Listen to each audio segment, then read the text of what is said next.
À plus d'un titre, deuxième partie, bonjour à tous, une émission, nous sommes vendredi, une émission consacrée donc à la présentation d'une revue d'amis, les amis donc de Jules Lequier, le philosophe, qui publie ce premier cahier Jules Lequier.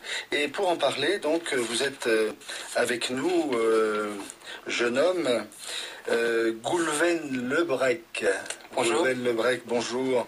Et puis André Chabin, vous êtes là également. Bonjour. Bonjour, vous allez nous parler donc d'une revue électronique de littérature. De littérature, c'est-à-dire à la fin de l'émission. Oui.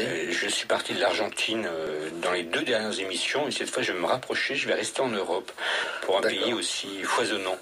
En Europe. Merci.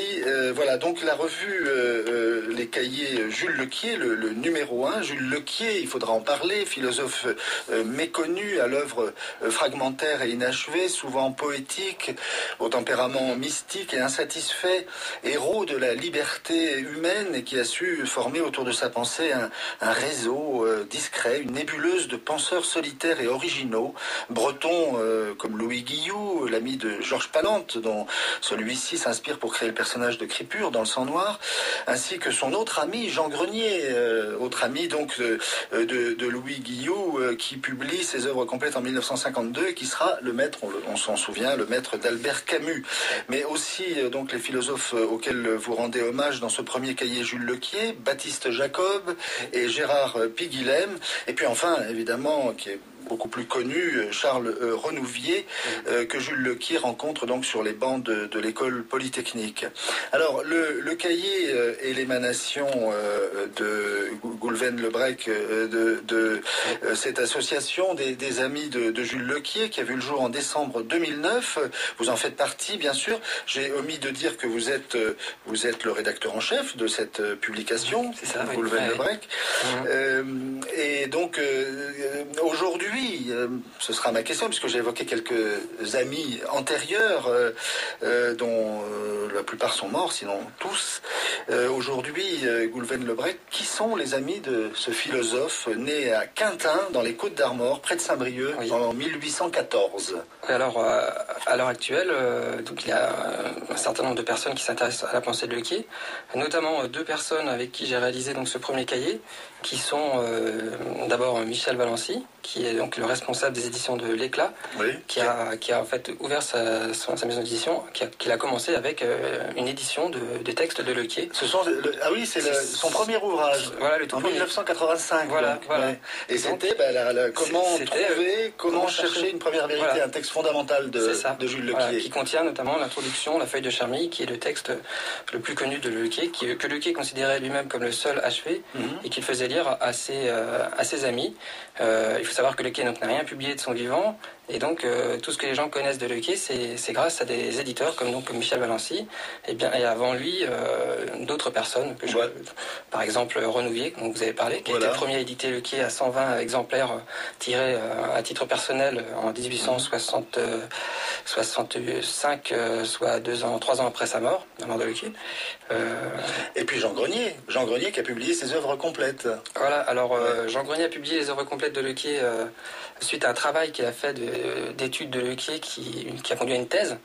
Donc Jean Grenier a été le spécialiste de... Il a écrit un livre d'ailleurs sur Jules Lequier. Voilà, en fait c'est sa thèse qui s'appelle La philosophie de Jules Lequier et qu'il a publié aux Belles Lettres au début, en 1936 précisément. Et donc Jean Grenier a été la personne qui a fait connaître Lequier à beaucoup de monde. On peut citer Jean Paulhan, Jean-Paul Sartre.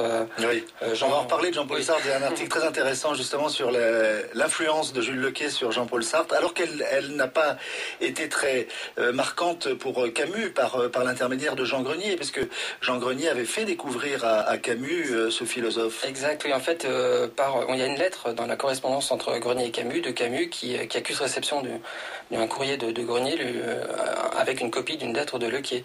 C'est une lettre entre guillemets d'amour de Lequier à sa bien-aimée, parce qu'il y a toute une histoire aussi d'amour malheureuse qui a conduit donc à la mort et la tragique de Lequier.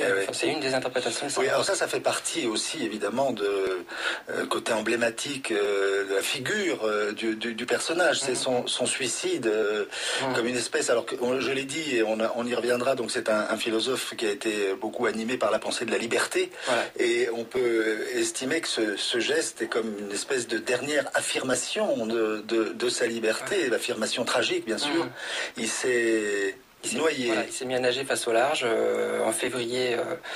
Donc 1862, au moment de 48 ans. Donc il y a plusieurs interprétations de sa mort. Hein. Pour certains, c'est un simple suicide parce qu'il a terminé sa vie dans une grande misère avec des tourments qui l'empêchaient de vivre.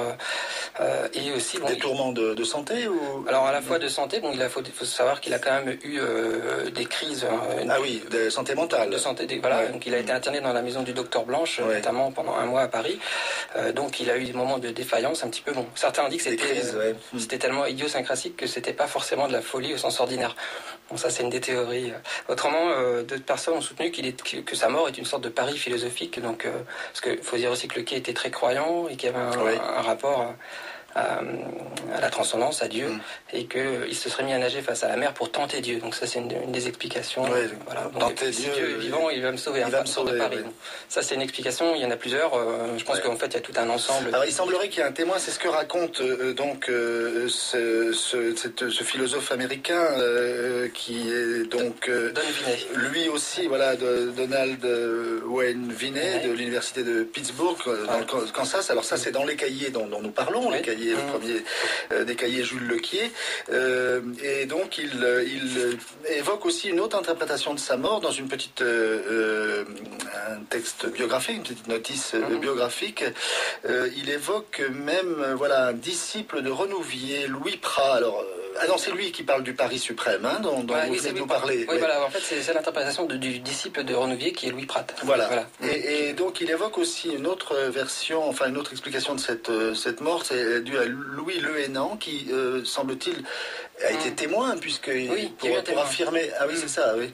En fait, c'était un secrétaire de Lequier. Il a souvent eu un secrétaire, quelqu'un qui était avec lui, qui tapait ses textes, qui recopiait ses textes. Voilà. Et donc, alors lui, il prétend que ces derniers mots ont été, lorsqu'il s'est jeté dans l'eau, adieu Nanine. Et Nanine, c'est la femme... Nanine, c'est Anne des Îles. C'est le surnom qu'il a donné à cette femme, Anne des Îles, qui a été... Joli nom, des Îles. Un peu inaccessible, apparemment. Voilà, complètement inaccessible, et qui n'a jamais accepté de se marier avec lui. Puis il y avait aussi une histoire de famille. Ses parents ne cautionnaient pas le mode de vie de Lequier, qui était quand même quelqu'un qui vivait dans une grande misère. Il a été prof à Lons-le-Saunier et à Besançon. Oui, alors là, ça fait partie c'est des points obscurs de son existence. Il faut savoir que Jean Grenier a dit que Lequier a été obscur chez les obscurs, c'est-à-dire qu'il y a très peu de documents et de témoignages sur sa vie. Mis à part ceux qui ont été collectés par un premier biographe qui s'appelle Prosper Raymond. Et donc on a pu savoir comme ça un petit peu ce qu'il a fait. Il a jamais eu un poste en fait fixe. En sortant d'école polytechnique, parce qu'il est polytechnicien.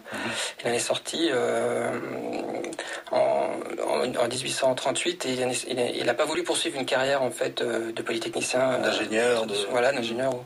Et en fait, il a eu plusieurs postes comme ça à droite à gauche de professeur. Il a aussi été professeur dans une école pour élèves de diplomates égyptiens, dont il reste très peu de documents non plus.